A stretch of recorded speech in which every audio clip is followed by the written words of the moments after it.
স্বাধীন দেশে এসব কি অন্যায় শুরু হয়েছে? সুদের কারবার করে আপনি তো রক্ত চুষা ব্যবসা করতেছেনই, তার উপর নীল চাষ শুরু করেছেন। ব্রিটিশ যে বেলা আগে দেশ থেকে বিদায় হয়েছে সেটা কি আপনার মনে থাকে না? আমার সব কিছু মনে আছে জওহর আলী। তুমি মনে করে ভুলে যাচ্ছ দেশ স্বাধীন খালি তোমার একলার জন্য হয়নি, স্বাধীনতার মধ্যে আমিও পড়ি। স্বাধীন বলতে আপনি কি বোঝান? স্বাধীন বলতে আপনি স্বাধীনভাবে মানুষের রক্ত চোষা বোঝেন? এমন ভাবে রক্ত চোষা করছো মনে হয় আমার ঠোঁটে রক্ত লেগে আছে।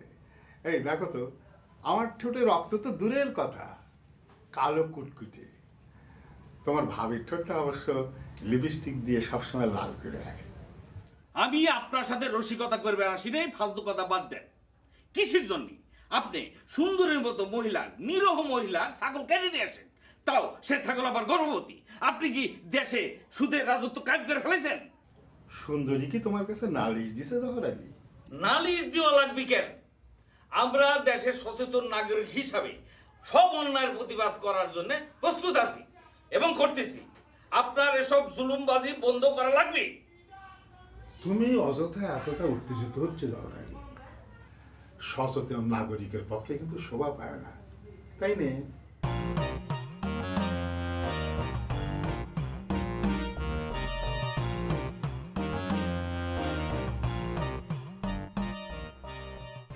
আমাদের প্রধান সমস্যা কি জানো জওহর আলী? না জানার কি আছে? আমাদের দেশের মানুষ গরিব, সেটাই হচ্ছে প্রধান সমস্যা। ওরে ভাই, তুমি কথাও কও ভাষণের মতো, চিন্তাও করো ভাষণের মতো। আমি তোমার সাথে দেশের সমস্যা নিয়ে কথা করছি নে। তাহলে আপনি কোন সমস্যা নিয়ে কথা বলছেন? আমাকে সমস্যা হচ্ছে আমরা নিজেদেরকে সচেতন নাগরিক মনে করি।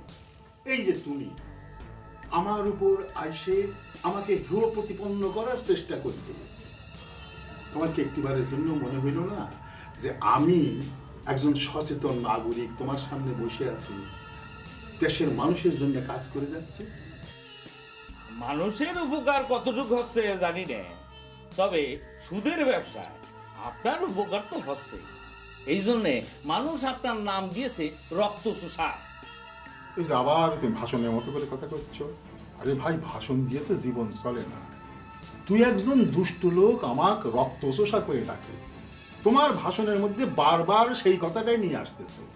অথচ বেশিরভাগ মানুষ যে আমাকে গরিবের বন্ধু করে ডাকে, সেই কথাটা যদি একবারও তোমার ভাষণের মধ্যে আনতে, তাহলে কিন্তু তোমার ভাষণকে আমি নিরপেক্ষ মনে করতাম। যাকে আপনি গরিবের শত্রু না বন্ধু সেটা সময় মতো প্রমাণ হবে। আমি শুধু একটা কথা কয়ে যাব, ওই অসহায় নিরহ সুন্দরী ছাগল নিয়ে কোনো ঝামেলা করবেন না। হঠাৎ সুন্দরী দুঃখে দুঃখিত হয়ে পড়লে কে জওহর আলী? অবাকের তাকে আছে কেন? একটা নিরহ অসহায় মহিলার দুঃখে দুঃখিত হওয়া কি খুব অন্যায়? অন্যায় সে কথা করছি, কিন্তু তুমি মনে করে ভুলে যাচ্ছ যে অসহায় মহিলা কিন্তু আমি টাকা দিয়ে বাঁচায় রাখেছি। হ্যাঁ, আপনার কাছ থেকে টাকা নিয়ে মানুষে যে কেমনে বাইসে থাকে সেটা আবার কভার চাচ্ছি না। তবে এখন থেকে যা করবেন বুঝে শুনে করবেন। আপনার আর ফাঁকা মাঠে গোল করতে দেওয়া হবে না। আসি।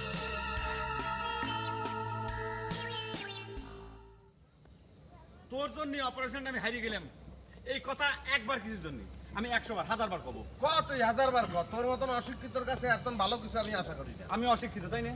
আমি যে চোখের ফলকে মাসুদকার গরুর দড়িটা হাইতে নিলাম আর তোর কালাম গরুটা খেতা, আর তুই কি করলি? তুই খাড়া খাড়া না তামাশা দেখতেছিল তাই না? বিরাট মির্জাপুর হয়ে গেছো। হ্যাঁ, নবাব সিরাজউদ্দৌলার পরাজয় দেখতেছিল খাড়া খাড়া। ওরে বাবা, মির্জাফর সিরাজউদ্দৌলা ব্যাগ দিয়ে জানো তো? তুই তো পড়ালেখা বাদ দিছিস ছোটকালে। আচ্ছা, হেকালে কি ইতিহাস বই আসিল? দেখ বহিরে কত বেশি কথা কবি না কিন্তু। এই ঘটনাটা কিন্তু আমি খালদানের কাছে কয়ে দেবো। আর তুই যে নুরু সর্দারের সাথে সলা পরামর্শ করেছিস, সেই কথা যদি না কইছিস আমার নাম পাল্টা নাম থুস তুই। তুই ক। আরে তোরা নাকি খুব বড় মাস্তান হয়ে গেছো, যখন তখন যাত্রার ছাগল ধরে আনি। এটা কি কথা করছেন? আমরা মাস্তান হবো কিসের জন্য? আমরা হইলাম আমাদের মালিকের হুকুমের গোলাম। হ্যাঁ, ওই যে আলাউদ্দিন আছে না, আলাউদ্দিনের চেরাগের দৈত্যের লাহান হুকুম করে আমরা কি হাজির হই। হো হো হো হো হো। চপ! তবু কাছে কেউ সিনেমা দেখবে নাই। আর ওই দুধ তো কেবা করে বোতলে ভর্তি হয় তা পাবলিক ভালো করেই জানে, বুঝছেন? একটা রক্ত চোষার সাথে থাইকে মানুষের শত্রু হয়ে না, তোমরা যুবক পোলাপা, সামনে মেলা দিন পড়ে আছে, তাই কথাটা কলা। ভবিষ্যতে এত ভালো করে কর পরিস্থিতি নাও থাকতে পারে, বুঝেছ?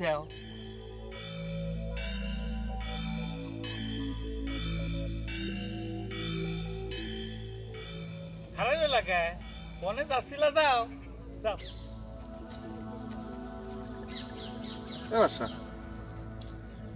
আজ কি তোর মুখ দিকে ঘুমাইতে উঠছিলাম?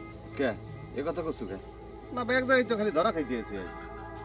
মাসুদ খা মাথা ফাটাই দিতে চাইলো, এরপরে জহর আলী এবার দেখ বহির্গত বেশি কথা কবি না কিন্তু। আমি এই কথা কিন্তু খালুজানের কাছে কয়ে দেবো, খারাইছি। মেলা কথা জমিয়ে গেছে তোর।